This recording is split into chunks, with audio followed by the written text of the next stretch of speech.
Hello everyone, कैसे भी आप सब। मेरा नाम है सौरभ कुमार। आप सभी का बहुत बहुत स्वागत है हमारे रेणुद्रा इंस्टीट्यूट के इस बेहतरीन से चैनल पे, जिस पे हम कंटिन्यू करने वाले हैं अपना 6.2 का एक्सरसाइज का क्वेश्चन नंबर जो 4 है। बहुत सिंपल है, 5 मिनट का क्वेश्चन है, बिल्कुल ध्यान से सुनना है, ठीक है भाई। देखिए, सबसे पहले हमें जानना चाहिए basics of BPT. BPT basic proportionality theorem जो है वो एक ट्राइंगल के लिए लागू होता है, जैसा कि आप सभी को पता ही होगा, ठीक है। और इसमें होता है गिवन, इफ का मतलब है गिवन, ठीक है भाई। कि गिवन होता है कि डीई, अगर डीई पैरेलल है, ये वाली लाइन इसके पैरेलल गिवन है। ये लाइन किसके पैरेलल है भाई? इसके पैरेलल गिवन है। तो देन मतलब इसका मतलब होता है। इतना क्लियर है कि अगर आपको ये गिवन है तो इसका ऑटोमेटिक मतलब है कि भाई ए डी अपॉन में D B, A D upon में डी बी बराबर होगा किसके? ए ई अपॉन में ई सी। अगर आपको ये आता है तो ये क्वेश्चन हम बहुत आराम से कर लेंगे। क्लियर है? चलिए देखते हैं। इसने बोला है इन द फॉलोइंग फिगर, ये जो फिगर यहाँ बनाया हुआ है जैसा एनसीईआरटी में गिवन है, डीई पैरेलल है एसी के, डी से ई तक पैरेलल है ए से सी तक, और डी से एफ तक पैरेलल है ए से ई तक। कुछ समझ नहीं आ रहा होगा, थोड़ा कंफ्यूजन है, आराम से क्लियर करता हूँ, ठीक है। हमें प्रूफ क्या करना है?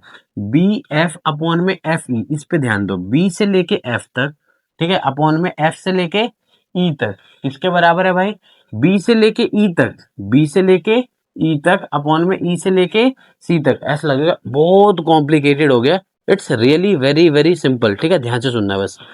अब एक काम करते हैं, हमें क्या चाहिए? दो इसका इस्तेमाल करेंगे गिवन का, ठीक है। देखो, गिवन में क्या दे रखा है भाई? डीई जो है वो पैरेलल है एसी के। अब पहला पोस्टमार्टम इसी का करना है हमें, ठीक है। DE parallel to AC, DE parallel to AC, ये सब 2 मिनट के लिए समझ लो, ये सब है ही नहीं, ठीक है भाई। ये मैंने यहाँ से हटा दिया आपको 2 मिनट के लिए, क्योंकि समझना है ना अपने को। अब बताओ कौन किसके पैरेलल है? ये एक ट्रायंगल दिख रहा है और ये लाइन किसके पैरेलल है? इसके। मतलब एकदम से हमें क्या लगाना है? बीपीटी लगाना है, एकदम क्लियर है। अब बीपीटी में क्या होगा, क्योंकि ये गिवन है, ये क्या है? गिवन। तो इसका मतलब मैं लिख सकता हूं, ध्यान सुनो, बी डी अपॉन में डी ए बराबर होगा किसके? बी से लेके ई तक। ये लाइन कहां टच कर रहा है? इसको कर रहा है ना भाई। तो बी से ई तक अपॉन में ई से, बोल दो यार, सी तक, ई से सी तक। ये हो गया मेरा इक्वेशन नंबर 1। आई होप आपको समझ आ गया होगा, बेसिक मैंने इसलिए बनाया था, ठीक है। अब हम आगे बढ़ते हैं थोड़ा सा। दूसरा गिवन क्या है? दूसरा गिवन है डी एफ।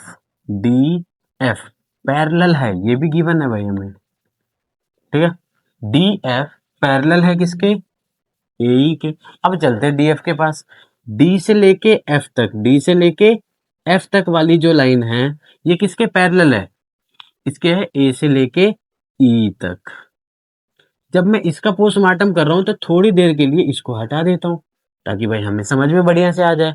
अब इस ट्रायंगल इसको भी भूल जाते हैं थोड़ी देर के लिए। इतना क्लियर हुआ? अब बताओ, ये एक छोटा सा ट्रायंगल दिख रहा है और ये लाइन डी एफ, ये वाला किसके पैरेलल है? ए ई के पैरेलल है, एकदम सिंपल। अब ये पैरेलल है तो क्या होगा? दिस अपॉन में दिस बराबर होएगा, देखो खुद ही बोल रहा है भाई, बराबर होएगा किसके? This upon this. बस आपको लिखना है भाई, सिंपल है ना। गुड। तो मैंने यहाँ पे क्या लिखा कि बी से ले बी डी अपॉन में डी ए किसके बराबर है? बी एफ अपॉन में एफ ई। इतना समझ आ गया? आ रहा है ना समझ है? गुड। ये मेरा इक्वेशन नंबर 2 है। अब एक बात बताओ, फर्स्ट और सेकंड इक्वेशन में, फर्स्ट और सेकंड में क्या चीज है जो दोनों साइड आ रहा है? तो आप कहोगे भाई B D upon D A और B D upon D A दोनों के एलएचएस में है, तो आरएचएस वाला भी तो सेम होगा ना भाई।